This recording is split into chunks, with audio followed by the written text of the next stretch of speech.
Welcome to the X Martial Arts Schools podcast, and I am joined here today by Mrs. Britland, Jay Britland, and some of you might know her as Jay Spain.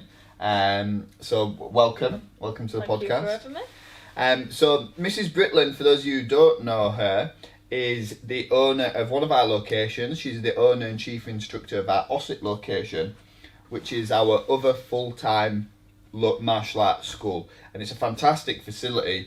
It's just been renovated as well. Yeah. Do you want to tell us a little bit about the renovations? So we've just made the matted area slightly bigger, an extra row of mats. We've opened it all It didn't up. need much more than that, did it? No, it's got plenty of mats as it is, but just a little bit more. We've opened it all up. We've put a lot more seating in, more tables, so parents, spectators have got a better interaction as well with the children to watch. Sometimes it was hard to see before. We've just updated all of the toilet facilities, a lot more fresher in there. I think it really mimics the HQ, doesn't yeah, it? Definitely. Now, It looks, they're very similar in there as well, which is good. What do you prefer at your school to the HQ? I know I prefer your school to the HQ. I think it's more. It's a good, in a way, it's a good thing, as well as sometimes it is a little bit. The seating area is open rather than separate, so it's good so the parents can fully see it, interact with the children. But then sometimes the children get a little bit distracted by that at times. So it's a positive thing in there as well. Yeah. So at the HQ, so here in York, we have a completely separate viewing area. It's called our social area for our parents. We do have an option where they can sit at the side of the mats quietly and watch as well, but it's quite a small area. So a positive of the class is that the parents and the spectators are out of the way, really, so they're not distracting what's going on the mats. At Ossett, it's a little bit different. It's all integrated. Yeah. But there's pros and cons of both. Definitely. There? Yeah. I prefer at your location that it's all one big open room. Yeah. So I like it's got the beams are exposed. It's got the Velux windows in the pitch roof. Very natural in there. Natural light. Yeah, I like that bit. A negative of it for me is that it is freezing, isn't it? When it's cold, it's cold, and when it's warm, it's too warm. Yeah. So, but it's a fantastic facility. It's one of, and our sensei Joe Turney has said numerous times it's one of the nicest dojos that he's ever been to, which is a massive compliment. Because he's been involved in martial arts for a long time. 50 plus years. So that's a really nice compliment. Yeah, definitely. So I met Jay at our first martial arts school. Yeah. And that was at the local community centre. So I think you actually started training before me. Only a couple of months, I think it was. Yeah, I think so. We've always tested at the same time, haven't we? Yeah, I think I was July, you was September, was you? Maybe September, Yeah, I think so. There's only a couple between us. So we've always fell into the same belt testing, so we've always progressed through our grades at the same time. Yeah. But I remember you started training before me, and it was at the community centre just around the corner from my house, and not too far from yours either. Yeah, it weren't too far from mine either, no. So that's how we started our martial arts journey, and that's how we met. And I remember when Jay moved into the adults class. Yeah. And you moved in with our friend Cara. Yeah. I was jealous. I was really jealous because I weren't allowed to move into the adults class because you're a year older than me, aren't you? Yeah, and I was probably a lot bigger than you then as well. So I weren't allowed to move into the adults class, and Jay was, and I was so jealous. And it left me, and our instructor realised that at one point I became a little bit of disheartened as disheartened, well. A big fish in a small pond, and I needed the challenge. So I remember what happened was the community centre was closed for some reason for a couple of weeks, and we had to go to Woodford Primary School. Yes, we did, yeah. For just a couple of weeks for classes, and he told me I could do the adults class, but only if I'd already done the kids class. He said you have to do the kids class, no messing about, make sure you super focus, you try your hardest, and then you can stay on and do the adults as well. And it was great. I absolutely loved it. I loved moving into that into that adults class that you that was challenge you doing. got put in front of you. Yeah. So we want to talk today about some of the trips that myself and Mrs. Britland have been on together through our martial arts journey, and all the trips, except from some business seminars and stuff that we've been on, have been with the England team, haven't they? We've been representing Team England. Whether that be as a coach or as a competitor, because Jay has been, she's competed more times than I have on the England team. So our first trip, I was just speaking to this with Cole, who's behind the camera. He said, the OG, the original team in 2000 and what year did you say? 2015. 2015. That's not the OG team. It's the ex martial arts schools OG team. But for myself and Mrs. Britland, our first trip, we had 3 trips before that, was 2007. 2007. To Germany. Yeah. And that was a fantastic trip. It was a great trip. And we met our good friend Andy Crittenden on that trip, who is a lifelong friend now. So that was a great trip. And it's mad looking, we've got the group photos somewhere, and it's mad looking back, and a lot of people who we know now and see at tournaments, we just didn't realise it was them at the time. It was them, yeah. So like Alf's Black Belt Academy, quite a few of them. Yeah. There's lots of people on there that you see. Ian Hollick was there competing on that team, which is great. So 2007, I remember this is my first World Championship experience, our first experience, and I needed to make weight. So some of the World Championships we go to now, the trip's very well planned, and you get there a day or two before, and you get to hit the sauna and cut your weight. And I didn't know about any of this, but you didn't at this World Championship. It was just straight there, straight on the scales. I remember. By the way, we went on a coach. Yeah. We went to Germany on a coach. There was no flying, and the coaches have black boxes in them, so they have to stop every 4 hours for the driver to take a rest. And they're obviously at service stations, so people were McDonald's, and then we're going through France, and they're eating these big baguette sandwiches. Was it your mum or your nana? My nana. Nana made had a full pack up. Full pack up. So I'm sat next and using a plus weight, was you? Yeah, I was plus weight. So Jay were worried about how much she was eating. So she had this full pack up. So I had a couple of ham sandwiches as soon as we got on the coach. And then for the next 24 hours, the journey, I didn't eat, and everyone's eating. And I remember stood on the scales. We had to travel in a full suit as well. So I stood on the scales the second we got to Germany, and I just stripped off straight down to my boxers, and I even took my glasses off because I was so worried about my weight. And I had to ask the person next to me what it said on the scales because I didn't have a clue whether I'd made weight. But that was a great trip, a really good trip. So 2007 was Germany. 2009 was America? Portugal. I think it was America next. It was. Because it split from WK to WKC the next year. So 2009 was America. And that is one of the best American trips we've done. Because we've done America three times now. All in Florida. But that's one of our best ones, I think. 'Cause it was the first time I'd ever been to America. And we stayed in Disney World. So we stayed in one of the Disney resorts. And the tournament was in Disney World in a massive sports centre. And that was amazing. The results didn't reflect as one of the best trips. But the time we had there. And it included as a bit of a vacation, a bit of a holiday.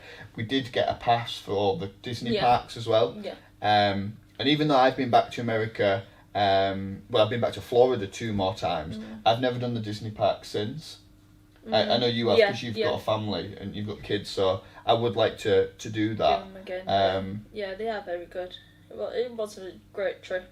I think it helps the people you go with make the trip though, as definitely. Yeah, we did have a good time. Yeah, really good time. And we didn't have to get coached to America. No coaches.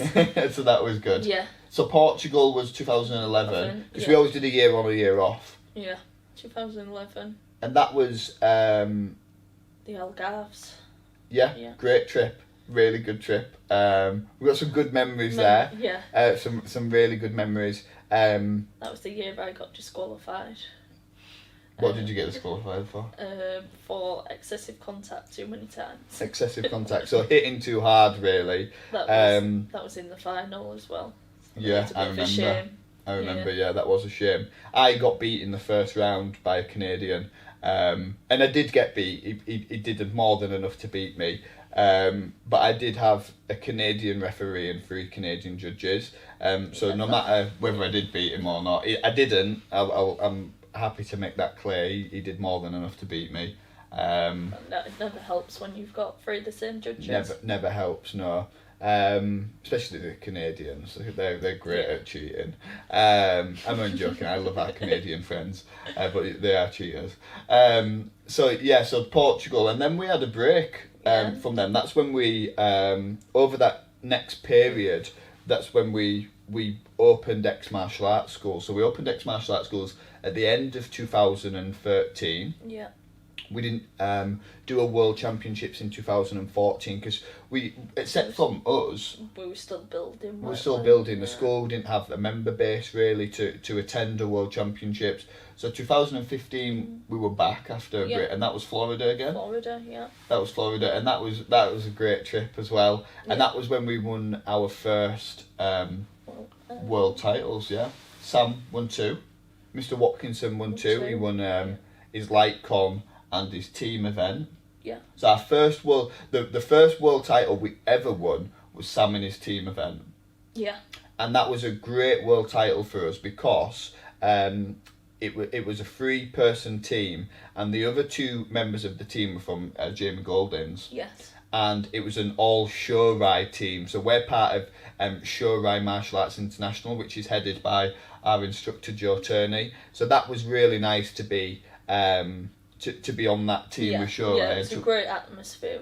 And we'd never been to a Worlds where they'd done teams. No, it'd always just been individuals. Yeah. So the teams are amazing. So Sam won those 2 sections, and you won your first one. Yeah. First world title. Continuous. Yeah. At LightCon, yeah. So we stopped having the year off in between. Yeah. Because we've done 5 on the bounce now, is it? 4? Yes. No, 5. Florida, Ireland. Florida twice, Ireland twice, and Canada. Yeah. 5 on the bounce, yeah. So this year we decided we was having a year off for 2020 anyway. Yeah. But the World Championships is actually cancelled this year with the COVID-19 situation. So we were having this year off as a break anyway.